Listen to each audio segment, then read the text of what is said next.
Hi class. So for this week we are going to continue our discussion of how to structure an essay as a writer.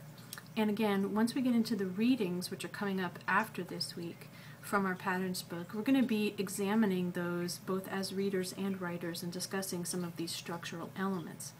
You've already written a diagnostic essay, and as soon as you get the grades for those, you're going to have an assignment this week that asks you to respond to the comments that I've made in a very specific way. That information is in the assignments folder, and you'll check that out. I just wanted to go over some of the important things about the readings for this week. In Patterns, you're going to read chapters 3, 4, and 5, and these directly deal with the additional steps of the writing process. So we talked about brainstorming last time, we talked about what our writing processes are, and now we have to learn a little bit more about some of the specific parts of the essay itself. So once you have your ideas, and as you know they come from a variety of sources, your previous experience, your readings, your observations, interviews, research, there's a lot of different possibilities for coming up with ideas and information. And then there's also a lot of possibilities for how that information gets conveyed in your writing. So now we need to talk about the really specific aspects of the introduction, the body paragraphs, and the conclusion. Those are the pieces of the essay. And I wanted to just also point out something important, which is that when I assign these readings in Rules for Writers, that's not the same kind of reading as it is in Patterns, because with Rules for Writers, it's not like you can read it once and then you're done with it. This is a tool, this is a handbook that you're going to be using throughout the semester, and hopefully you'll hang on to this book and it'll become a companion whenever you need help with writing, no matter the situation. So part of the reading assignment is just to expose you to the fact that this information is there. But I am expecting that you're going to be marking these pages and referring back to them when it comes time to write assignments. So for example, I just want to talk a little bit about that first, the Rules for Writers reading. Okay, so this week you're reading chapter 2.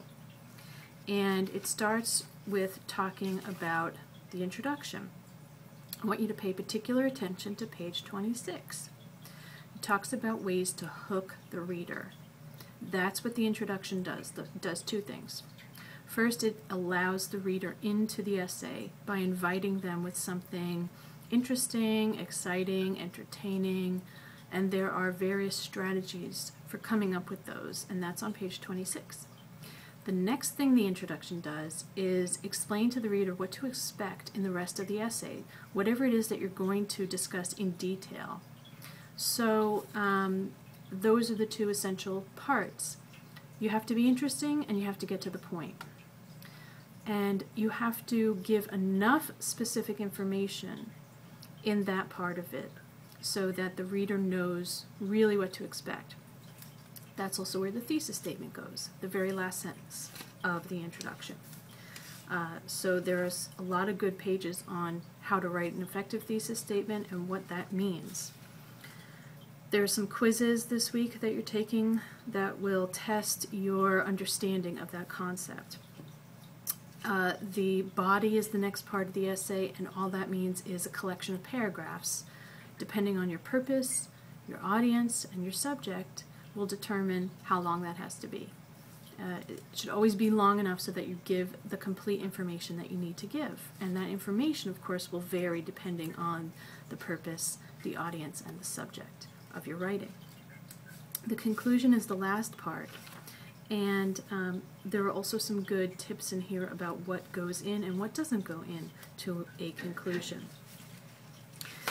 The third chapter is on revision, and as you know, there's an accompanying video lecture on that this week as well. How to revise, what revision means. In here it talks about how to also proofread and edit, which is a separate step. And finally, in chapter 4, this is sort of an interesting decision on the part of the people who put this book together. Chapter 4 is actually all about paragraphs. And you can think of paragraphs as mini essays in themselves, because the first sentence of the paragraph, like the introduction to an essay, is really supposed to tell the reader everything that's to come in more detail in that paragraph. So chapter 4 gives you a lot of good examples of effective paragraphs and the kinds of paragraphs that you can write. So you can, examples in illustrations, narration, description, process.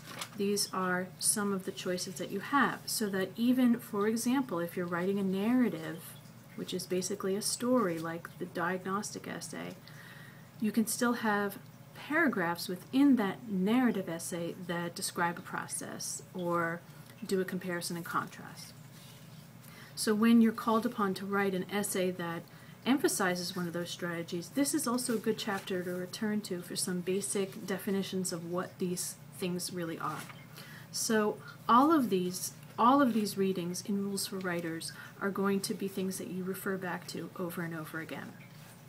In Patterns this week, you're reading chapter 3, which first of all explains the parts of the essay, as I'm trying to do now, and sort of adds to some of the tips in Rules for Writers about the introduction, about using transitions, page 57, definitely want to mark that, and about some specific things you can do in a conclusion.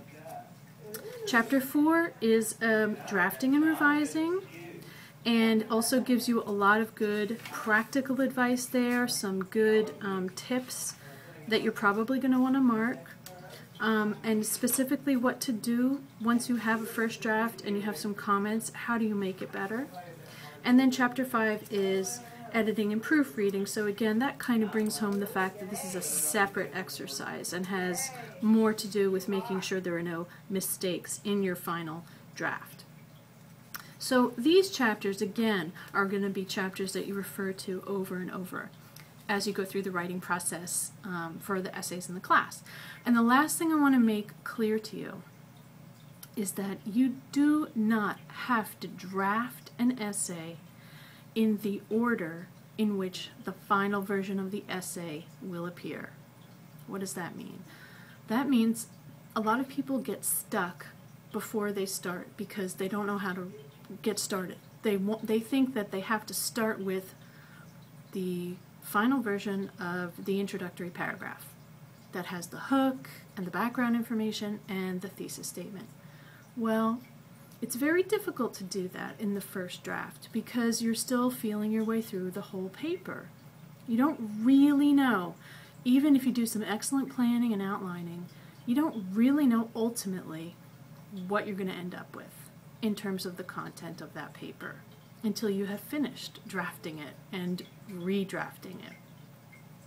So I would tell you that if you're one of those people for whom the first words of the paper are very intimidating to come up with, forget it. Just start with the part that you know or the part that you're excited about, the part that feels easier for you. The introduction and the conclusion can be written last. So I don't want you to use that as an excuse not to do a draft. Okay, so I hope that helps set you up nicely for what we're doing this week, and I look forward to seeing your work.